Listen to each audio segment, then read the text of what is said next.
Is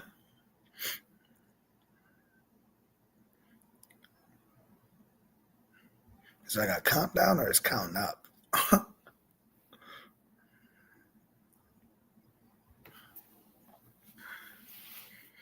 What's good, everybody? Welcome back to Left Lane Chronicles, where the miles matter and the stories live forever on the open road. Tonight's guest isn't just a rider, he's a road warrior, a man who's crossed this country more times than most people cross their own city. When we talk about real mileage, we're talking about lived experience. Ladies and gentlemen, let me welcome y'all, Hog Slayer. What's up, man? Let's go.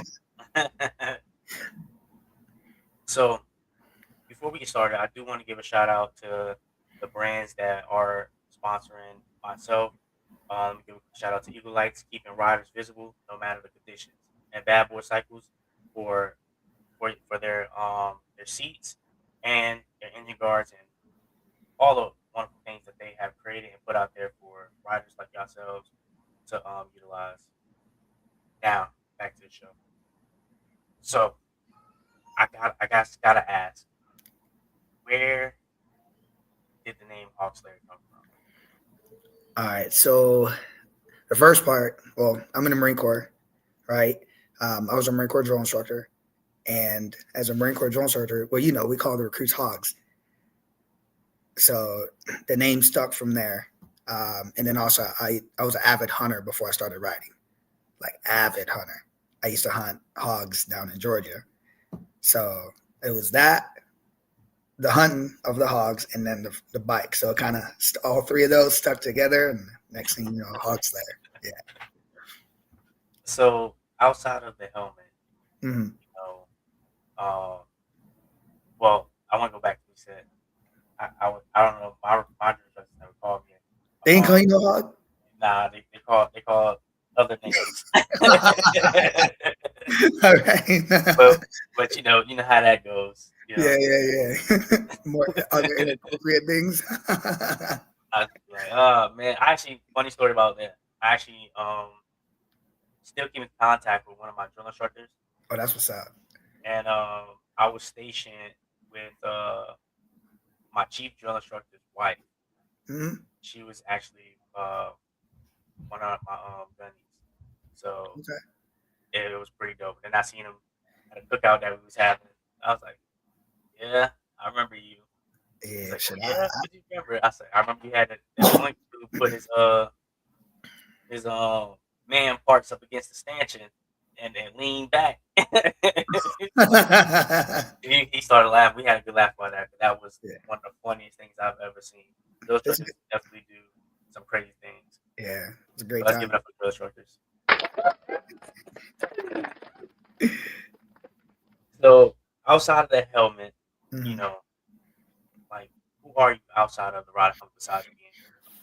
Well, like I said, I'm active duty, even though on social media, social media will depict a certain type of a person or a perception of a person.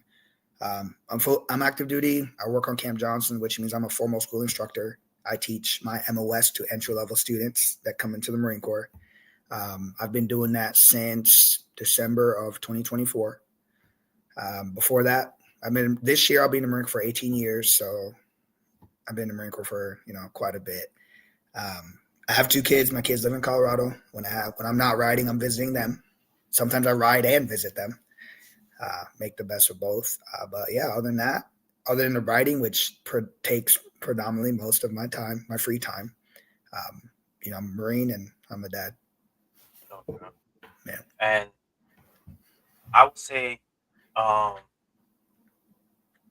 me personally, like you said it takes up your free ride. It takes up a lot of your free time. Mm-hmm. My free time is riding. Mm. Kind of reverse, because I have my kids full time. Mm-hmm. It's kind of just like one of the things where dad, and you understand, dad has to. Yep. Yep. So whenever I get time to ride, I'll go out on trips. That right there is my free time. Whatever they go away. So it works out for me. So back to that, right? So a lot of people always ask me, how do I have so much time to ride? Not even where I find the time, but how do I have so much time to ride? So, for example, I work from, we'll say 08 to 1600, right? 1630. Once I get off work at 1630, 1700, I don't have anyone at home taking that time because like having kids and having a relationship takes time. Yeah. Like there's just man hours associated with that, right? But I don't have that. So all my time is my time. So I'm able to go on, 2 hour, 3 hour rides every single day of my life because I don't have those things that take that required time. So I think that's what shows like they're like, oh, like why is he how is he always out? Well, because I don't have those other things that other people have. Most people I would say. Yeah. I notice it's like every time I see like you post stuff on IG, like you're always somewhere you're doing Yeah, cross country trips. And as we spoke about before, like I never got that kind of time. yeah, Even though like I had someone to be here, like yeah. earlier this week with my son, I never had that much time. I was a sergeant when I got out, Mm, so we kind of always got to be on readily available yeah, wherever I was at. And I was stationed in California for a time at Miramar, so yeah. a lot of my riding was up West Coast. And then when I got stationed in Massachusetts, um, I started riding once I moved to Mm, Connecticut. So now I have the time to travel. I just haven't mm, made it to the West Coast yet. It's like I'm chipping away yeah. at the states, bit by bit. And So here's another cheat. Here's another cheat that I do, right? So you remember the 96s you got? The four yeah, day weekends? So what I do is I can turn that 96-hour period off and I can turn that into 2,000 miles. Because what I do is the first day of the 96, if I want to go from here to, let's say, Milwaukee, I'll wake up the first day and I'll ride straight to Milwaukee. Like I don't play, right? I don't play no games. I get there. Once I get there, then I'm messing around. I'm taking pictures. I'm riding around, visiting dealerships, going to see what I want to see. But on that last day, I got to come back because I got to be at work the next day. yeah. So that's where the miles come from. I was talking to somebody about it today. It's the 45, I'll say like 48 to about 55 days a year we get off of federal holidays as service members. So those 45 to 55 days, I can turn that into 30,000 miles. So with that, do you Mm. ever have like like a set game plan? Like I just want to ride here this time, or Oh, yeah. how do you schedule out your rides? But I can open my phone right now and tell you everywhere I'm going to be at for the rest of this year. Like, so I had, it's all, not want to say scripted, but like at the beginning of the year, because I have kids, they're in Colorado, right? I know exactly where I want to be every federal holiday, right? So let's say I want to visit New York City. I'm going to New York City for this holiday. Let's say I want to go to Tampa Bay. Let's say I want to go to Niagara Falls. I want to go to Monument Valley. I want to go to whatever, whatever. It's all scheduled out for the rest of the year. Okay. Yeah. Yeah, I try that, and I noticed that for me, Mhm.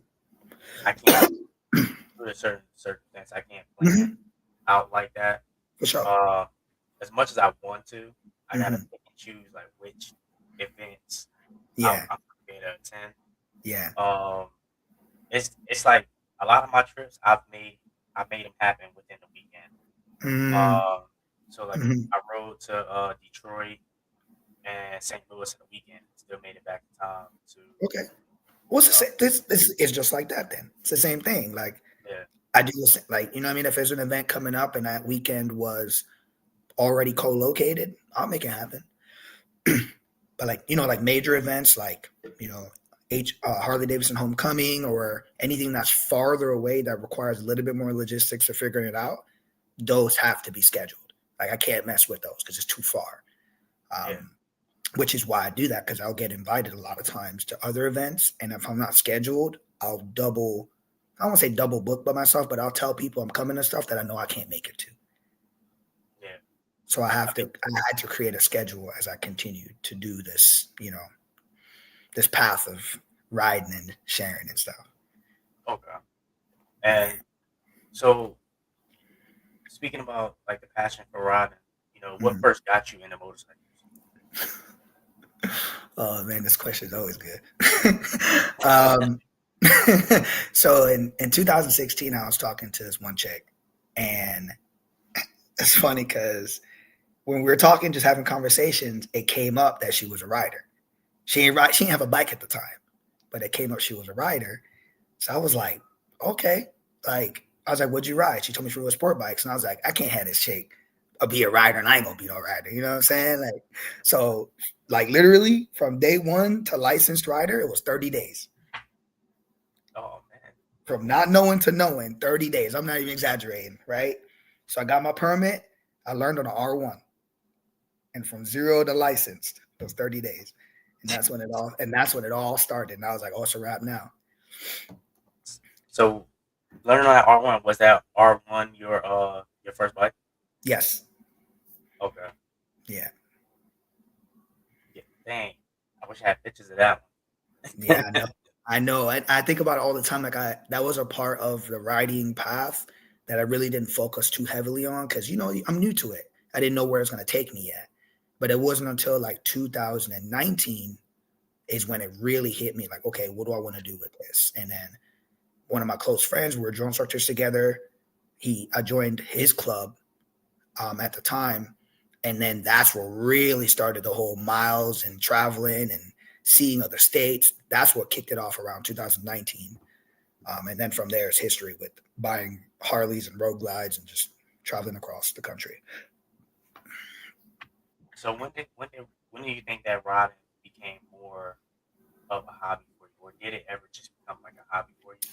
At first, when I first started riding, it was a hobby because I had my kids. I was in a relationship.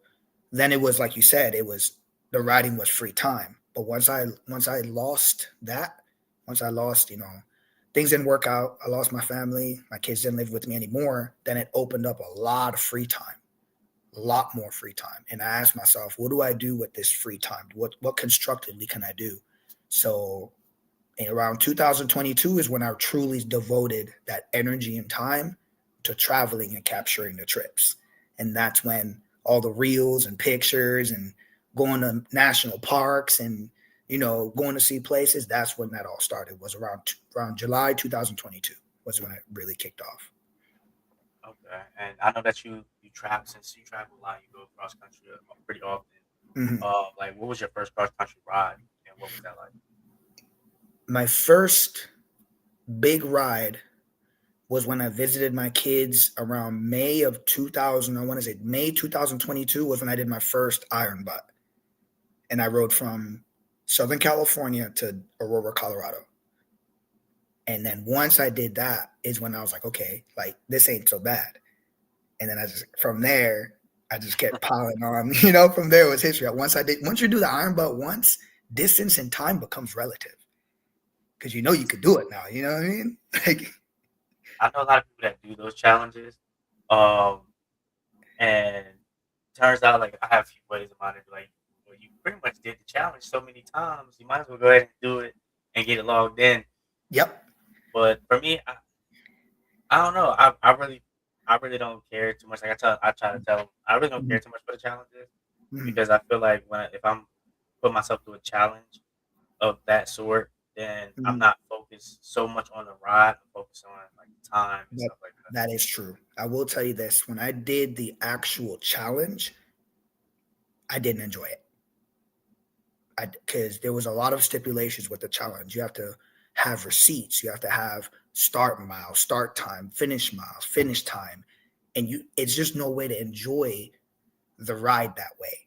So now, when I do my own 1Ks in a day, I don't worry about none of that. I capture the miles because I'm sharing that with the world. You know what I mean? But I'm not worried about sharing that with the intention of getting a certificate. I don't have any certificates for my 1Ks in a day. Like those are for me. Like that's for me knowing that I did that and sharing it. So within all these trips, right? Mhm. Because I do agree with you. You know what I'm saying? Like you got to do the trip and let the trip be for you. Because Yeah. that's when you actually want. Like if you are just doing it, you want to stop somewhere Yeah. and capture a moment. Yeah. that's on your own accord. But with Yeah. them challenges, you don't have the No. time to do that, Hmm. in a sense. So like, which trip actually stood out the most for you? Mm.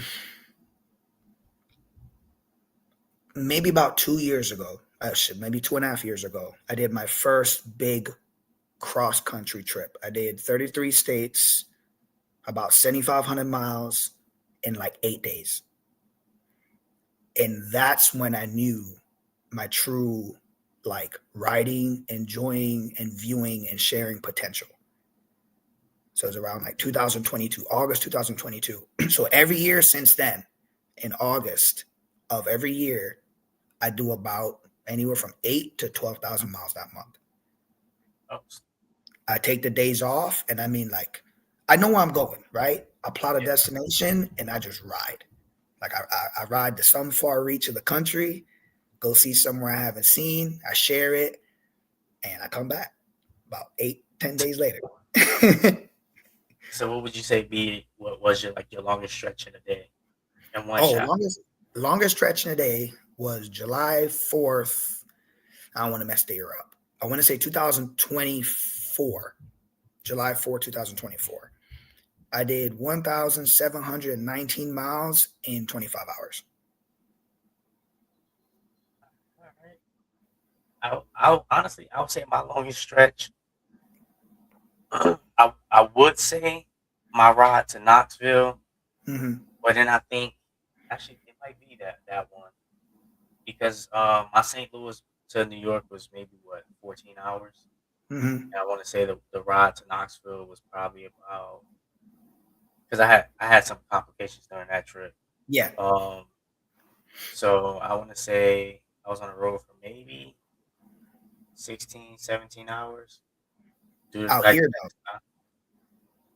Out from on this side. yeah, from this side. Yeah.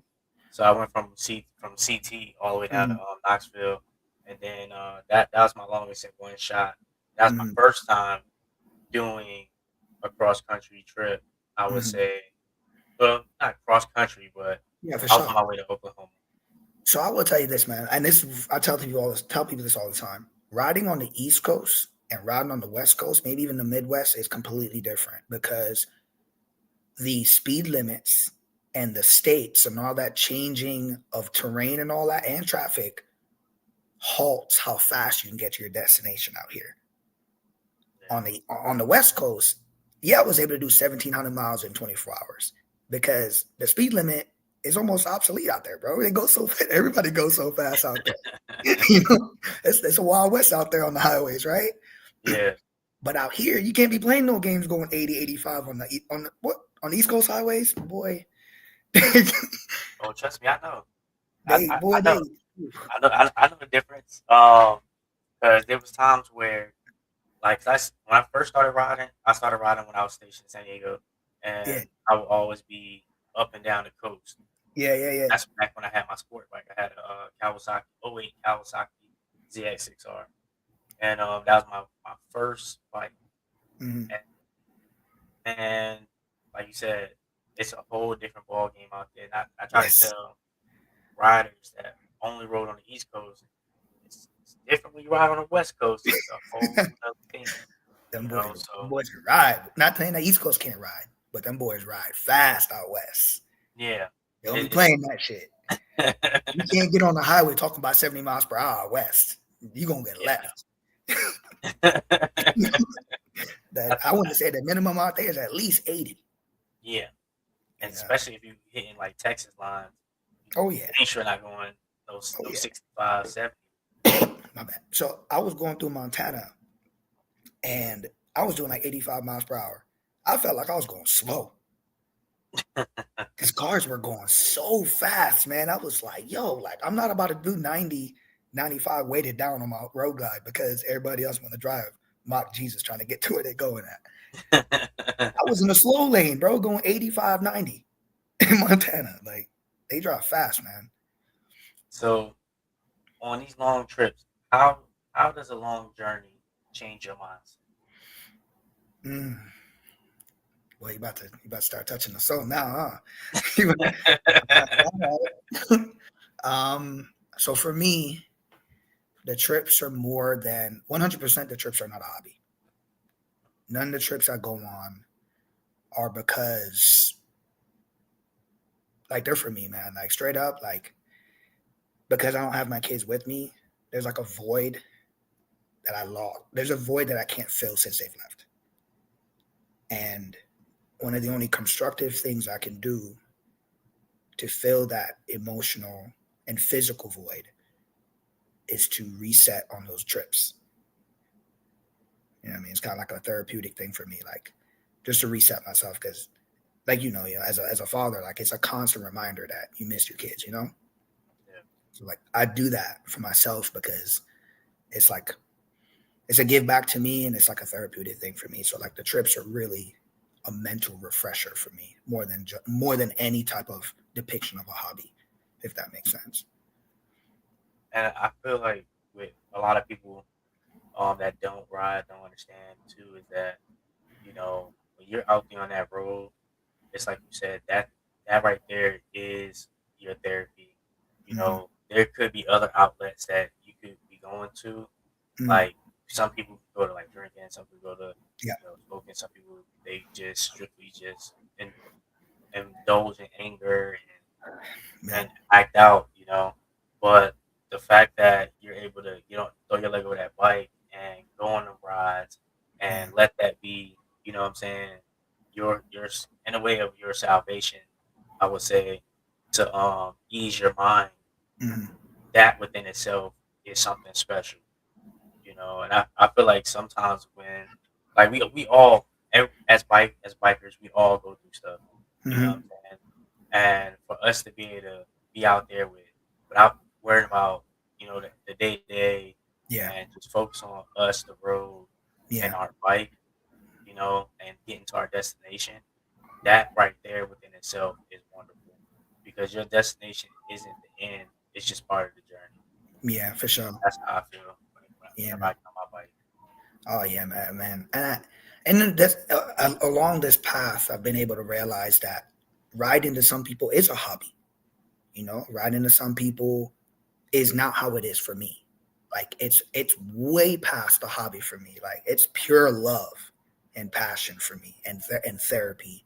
So like when I'm around people that don't feel the same way about it, I'm not comfortable because they don't feel the same way like I do. They water it down, and that's cool. Like no, not knocking them. That's how they see it.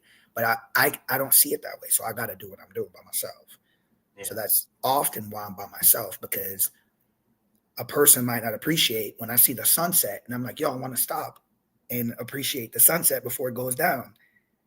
Another rider might just ride past it, Mhm. to get where they're going. But I don't really see it that way, or a spot I see it, it looks beautiful. I want to see it. So at least that's me. I felt everyone has their way of viewing it, Mm-hmm. and you know, I'm kind of in the same realm as you. Like me, I'll sit there and I'll sometimes, if I don't pull over, I'll stop. I'll slow down a little bit just Mm-hmm. to enjoy the sunrise. I love seeing the sunrises. For sure. Um, that to me is like the most peaceful thing in helping me start my trip, Yeah. and it's just like wow. Yeah. Every time it's a wow factor, and when you're in Yeah. a different state for some reason, that sunrise just hits way different. I don't know why, but it Yeah. does. And um, I know like we started talking about like the mileage and stuff like that, and riding. I'm pretty sure there's a lot of people out here who want to know what went through your mind when you hit that 200,000. Oh man. Um, it felt unreal. I ain't gonna lie. Because for the longest time, 100,000 was my goal, and I hit that in 2023. Right, and when I hit that, I thought that was it for me. I was like, okay, I did it. I hit a good pinnacle in my life. Like this is a good biker point, a respectable Yeah. biker point. And then I was like, wait a second. A lot of people got 100,000 miles on their bikes. A lot of bikers, a lot of older bikers do. So I was like, how do I separate myself and kind of like make a name for myself in the biker community I got to do something that's not normally documented. So I was like, let me chase the 200. And I did, I made it. I was purposely doing it. And when I did it, it was unreal because the state and city I bought my bike in was where I rolled 200,000 in. Oh, nice. I bought my bike March 2021 here in Jacksonville, North Carolina, and I broke 200,000 miles in Jacksonville, North Carolina. Yeah, that shit crazy. So, with you hitting 200,000 miles, like, do you feel as though like there's more? Cause I'm pretty sure you're still putting more miles on that bike. Yeah, she in the garage. Yeah. So is there another level, or are you gonna try to put that same amount or push it on a new bike? So hands down, since I already did it before, I'm gonna do it again. I'm gonna do so. Uh, so the Regina's, which I call the first road glide, right? She's got Mhm. 200. She's got just over 200,000 miles. She'll stay local. My boy will ride it because she works and everything, so he'll ride her for me so that she don't just stop working. The goal now of the new road glide is to test if it's capable of doing the same thing. See, you need to get a contract with Harley. That's what you So, need. so a lot of people don't know. I'm now working with the motor company. Oh, Yeah, see, hey, you making waves out here. You making waves out yeah. here. But I'm working with the motor company now, and they're very. I will give them this. Like when I did the miles, I did it for me. It never was to like clout chase and like I told you, like I did it for me, right? But now since they've recognized that, they've been very welcoming about that. Supporting what I'm trying to do, and I got to give it to them because not a lot of times do companies do that. They just kind of like let it be, but they've been very good about that. So I actually now talk to the motor company directly, and yeah, so I'm working with Harley Davidson now. Hey, that right there is where we all strive to be, especially as content creators. Mm, Because you're doing you technically reached a level that a lot of us strive for, and mm. like for myself, I'm actually trying to work with my local Harley dealership. Okay, Keep trying to get my foot in the door with that, okay, and I'm starting with doing my first meet and greet is gonna be at my local Harley dealership. okay, Uh, so yeah. July 11th to April 25th date. I will not be able to make that one for you all that's watching. But July 11th, I will be there from 11 to 3 at Hartford Harley Davidson in East Hartford, Connecticut. And where's it gonna be at? Hartford Harley Davidson in East Hartford, Connecticut. Okay, okay. Um, You they said they was they was welcoming enough to allow me to come and set up a booth so I can meet new people. let me And I see if also got this dot wristband so I can start handing out my business info. you said July 11th Yep. in Connecticut. Yeah. All right, I'll put it on my schedule. Hey, so y'all come out and show out. You know what I'm saying? Chill with myself, chill with Hog Slayer, and pick his brain. All Oh, right. and speaking of picking your brain, I'm not sure if she's watching right now or not, but we had a young lady that wanted to know her name. She go by the name of Fearless. She Mm-hmm. wanted to know where.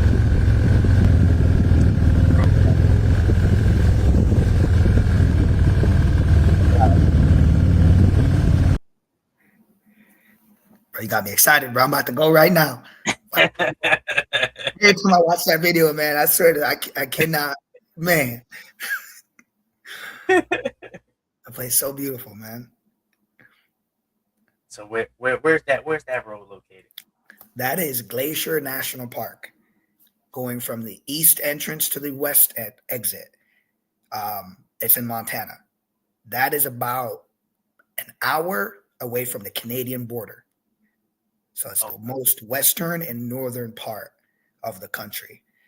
Um, Well, yeah, about up in that area up there. So yeah, bro. Like for the longest time, I've seen a lot of places. I've seen the Grand Canyon area. I've seen Colorado. I've seen all the states, right? I've considered myself to see some of the most beautiful places in the country.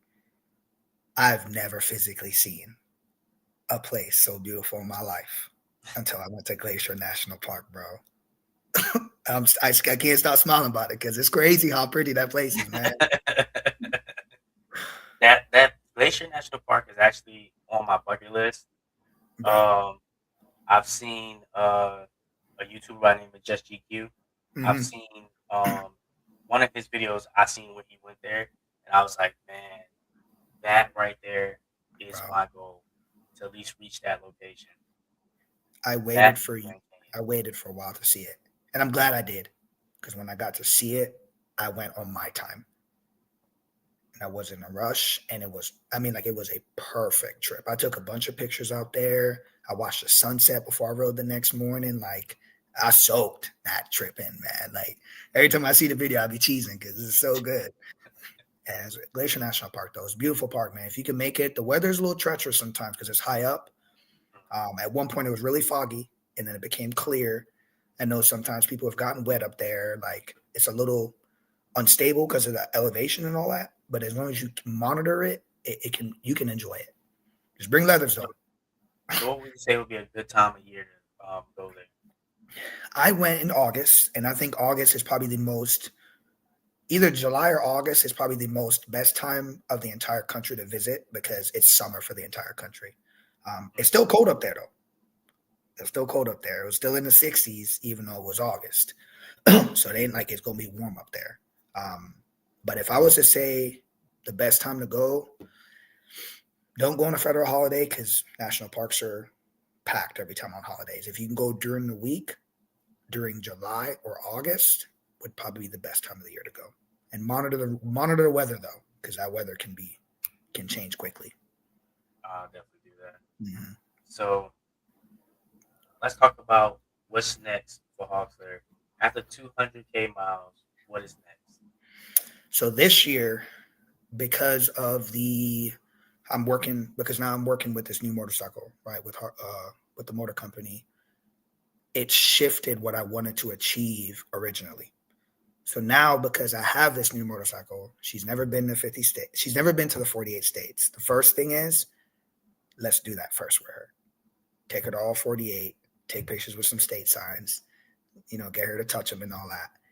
Once I do that, then I have one or two things I want to do. One, I try to do 4 corners in 7 days or less. Or two, I go to Alaska and come back. So that's really the two big goals I got this year. I haven't picked one yet. I just know that's kind of where I'm at right now with my big goals of the year. I think Alaska might end up winning your heart. Alaska takes some real planning, man. Yeah. It's easy to ride across the country. I ain't gonna lie. Like riding on this lower half of the country ain't hard at all. When you start going all the way up there are so many possibilities and so many resources that are not available that you got to be on your A game going Yeah. up there. You can't be playing around. Yeah, And that's why I say I feel like that's gonna take your heart because it's the challenge of it. Know yeah, that's what it takes. yeah. But I also don't want to rush it. Like because I'm still active duty and I'm restricted to time off. I ask myself all the time, do I want to rush that kind of a trip? Because you Yeah. talk about at least, I think I did the number. It was like 3,900 miles one way just to touch the border. That's not even to like go in there and like enjoy some shit. Like so. so so what else is on your bucket list? This year, like I said, with all the federal holidays I have off, I've got a few places. I'm going to New York City, visit some family. I'm gonna go to Florida for a couple of days as I go throughout the year. I'm riding to the West Coast this weekend. Down back to Southern California, be out there for 2 months. I'm actually going out there for work, but it's a win-win. I got to ride out there. Once I'm out there, then I'm gonna visit all the places in Cali because I'm already out there, so I might as well do all the West Coast stuff. Visit Yosemite, visit Sequoia National Park. visit Valley of Fire, visit the Hoover Dam, maybe visit Zion, maybe squeeze in the Grand Canyon. What about the Because it's redwoods? huh? The redwoods. Have you touched the redwoods yet? Oh yeah. Oh, Okay. so what I feel now for Glacier, I felt for Redwoods. Okay. Right. Redwood is probably the most tranquil ride because it's just a ride. It's just a highway that cuts through beautiful parts of the country. You know, it ain't a national park per se because it's just a road that travels through a part of the country. So I really like Redwood because it's a more natural feel than a national park. Yeah. I just Yeah. want to say what's going on, 50 Shades of Jay, and what's going on, Gab. Um, they just want to say what's up to you.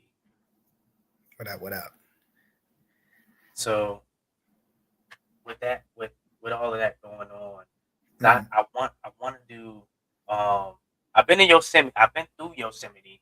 Mm-hmm. Um, when I was going up to the the cold weather training site, my Oh yeah, trip. yeah. So I've been through, I've been through that quite a bit of times. Um, and I've been to Lake Tahoe, Mm-hmm. but I have yet, and that was crazy that you speak about the Valley of Fire. 'Cause I was just Yeah, watching a video of yeah, someone that rode through there, and yeah. I was just saying, literally just yesterday, and I was like, I think I want to go back to the West Coast. And you know what's You know, crazy, man? Like a lot of people live on the West Coast. You know, a lot of riders are on the West Coast. yeah, They ain't never been to none of them places.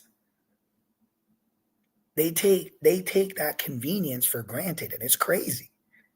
It's like you got all these riders on the East Coast or this side of the country that are like itching to go see these places because you know they 2,600 miles away from us. You yeah, know, so I go out there to SoCal. I think the farthest place I want to visit from San Diego County, if you want to call it that, maybe 7 hours away, bro. Like that's from here to what? What Virginia? Maryland? Like you know, it ain't. That's nothing. Like the yeah. border of That's Pennsylvania, 7 8 hours. That's Connecticut to Virginia. bro. That ain't. You know what I'm saying? So here I am thinking like, oh, I'd be crazy not to go to the West Coast and go to all these places if the farthest place is 7 hours away.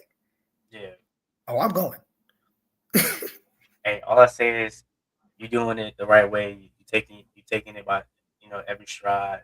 You know what Mm, I'm saying, and you're not wasting any chances. mm-mm. So, you know, and which ties me into wanting to know what keeps you motivated to keep riding, because I can see the excitement when we talk about it. Yeah. So what keeps that motivation going? At first, when I first started doing this, a lot of the motivation came from the void, like I told you, right? To fill that void with something constructive. As the years went by and I started to share the trips, a part of me now is actually motivated to share the trips with people that can't go. Right. And I've noticed that over time, people have reached out to me and like, hey, you know, if you go to this place, can you know show me where you go, drop a pin, let me know where you capture that moment. And it feels good to go visit a place where someone wants to go and share with them maybe like tips or a location or like it feels good to provide that to people. So like I've now tapped into that level of motivation. Like people now want to see what I'm gonna see. And it feels pretty good. I ain't gonna lie. It's actually really nice. Yeah, because so like what I got planned is I'm going to Unleash the Beast, GQ's event Unleash the Beast, Mm-hmm. which is in Slidell, Louisiana. That's coming up in May, Mm-hmm. and then during the summer months, I'm going to First Mile up in Maine. It's right Okay. there on the border Yep. for the U.S. and Canada border. Yep. And on the way back down, what I'm gonna do is I'm gonna cut into Canada and then come back, do a whole loop just to come back. Okay. So that, and it's not gonna be my first time going to Canada. I went to Yeah. Canada uh, twice actually. I went once with a friend of mine. We just popped over just for breakfast and then came Yeah. back. Yeah. And then I went to Niagara Falls. Yeah. My my next Canada trip, I'm planning on doing Toronto. Yeah, not experience that in this time. So yeah. I went to Niagara Falls last year, and I ain't gonna lie, that one hit the soul strings. I wanted to see yeah, Niagara but you Falls can't go for to. Did you years. go on the Canada side? I ain't going to Can. I ain't gonna lie though. I ain't going to Canada side, but I actually really enjoyed the New York side, I don't know. We which got is, the New York side. I was just kind of like, bro. y'all should be a little better than this. But I don't know. Maybe because like for me, it was different. I went by myself. I went early. I didn't have anything that kind of like made it not convenient to myself. So I went and I enjoyed it, and there was no traffic. There was none of the stuff people told me about. So I think because I did it the way that I was a more seasoned traveler, which is Yeah, why I had a good experience. Could yeah. it have been a bad one? Probably, but I had a great time. Like I had front row seat on that boat. I was right at the front. Good evening, TD. Thank you for tuning in. What's up, man? Uh, so for we stopped on the New York side. It was myself and Gab. We stopped on Mm, the New York side, walked, seen the water from that side, and then we rode over into Canada. And I'm just gonna say it's a huge difference. mm, Um, it was to me. It seemed it was like a lot cleaner, okay. and it was like more, what I'm saying, put together in my Uh, opinion. I So got you. Got you. so like I would recommend going Yeah. over to the Canada side next time, and you'll see what I'm talking about. Hey, And they got some hotels. It's not too expensive too. So hey. I ain't gonna lie, man. I kind of enjoy the chaos. Because it's just me, bro. I'll be like, bro, I'm about to park on this sidewalk because I ain't playing with these cars today. So yeah, I kind of, when you by yourself, you can do some rowdy. You can kind of get down. So I go, man. I go the wrong way if I feel like it. But just try to get away from the traffic. yeah. I want to get that Toronto. Mm, Uh, maybe um do a Nova Scotia ride just to mm. just say I went. But I do have a few questions for you before we get out Okay. of here. All right. So, favorite state to ride? Colorado. Colorado. Colorado. Sunrise or night rides? Ooh. You saying like sunrise? So like sunrise or sunset rides, Or right? night rides? Yeah. Or night rides. Ooh. It depends. It depends. Sunrise on the open road, hands down. Night rides in the city though, those be hidden. Night rides I, through cities be hidden. I don't know. I just hate riding through New York. Like I got family there. I travel there very Yeah, frequently. But as far as like taking my bike through there, sometimes I just be like, man, listen, it gets annoying. bro. TD said sunrise all day. Bro, I've driven through. For me, I got family in New York too. I lived in New York. I lived in Brooklyn. It was the first city I lived in when I moved from Jamaica. I got a soft spot for New York City. You know what I mean, for seeing it at night. But if I had to pick the calmness, everybody gonna always pick the sunrise on the road. You know what I mean? Like it's calm and Yeah. you can enjoy it. But I like the chaos in New York, man. I eat it up. I enjoy it. So music or just the road? Ooh, I'm gonna say music. What's your Low favorite? music. For me, what keeps me going is like you know some like alternative rock, not like crazy death metal stuff because that stuff would give you a heart attack. But like some a little calmer, some with some like beat to it, kind of like keep me engaged and keep me awake. If I'm riding through somewhere slower, I'll pick some like slower songs, some reggae, some softer, kind of like taking a slow ride. But definitely music, definitely music. Solo or group rides? Oof, you already know the answer to that one, dog. You already know the answer to that one. Solo I for mean, sure. I mean, hey, Solo. I know when you hit the West Coast, you got some friends over there that's gonna want to Yeah. ride. So I'm gonna say solo because the moments I capture, I'm gonna say I'm 80% sure I would not be able to capture it if I was in a group. I'm able to do it because I'm not either chasing someone or someone's not relying on me to guide. So I have more convenience of myself. So solo, cross country, hands down, yeah.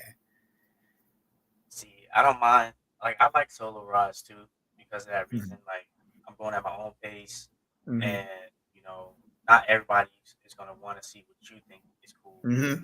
Um, but I also don't mind group rides as well. Group rides are Mm-hmm. pretty dope too, especially when everybody, especially when you're in a pack. I really enjoy that. It's just the sound of the engines. I love hearing the sounds of everybody's My, exhaust and everything. my energy in a group ride is substantially higher than my energy alone. I will say that, right? But my energy is only higher when I'm riding with people that can ride like me. Yeah, If you can't get down and mob like me, I'm not gonna enjoy it. Like I want to ride with someone that can ride with my same capability. Like if I want to mess with you and touch your brake lever as we're riding, I'm gonna do that. You know, like that's you know what I mean. Like I like playing. Me and my boys, we like doing like playing games like that. Like if I want to come up and touch your rear brake as we riding, because you're not because you zoned out looking at the road one way, I'm gonna come up and touch your rear brake lever. You know, so, like that's the type of rider I am. So if I can't really like kind of get down on that type of level, I don't really enjoy the group ride too much, especially on big trips. Not everybody can push big miles, so it can become a slower ride because people aren't comfortable pushing those high miles. yeah. So it's had to become a solo ride over time. Okay. Well, Oxley, I appreciate you coming through and sharing your journey and those hard-earned miles. 200,000 miles is more than distance; it's commitment. Big shout out to Eagle Lights um, for lighting the way. Big shout out to Bad Boy Cycles for sponsoring this video as well and keeping your ride looking nice and cool. And to everyone rocking with Left Lane Chronicles, thank you for watching, listening, and supporting. Like, comment, subscribe, and share with someone who lives for the road. Or if they don't live for the road and they're just interested, share with them as well. This is Left Lane Chronicles. Stay safe, stay riding. Remember, keep them tubes down. And I'll catch you on the next one. And we out. All right, bro.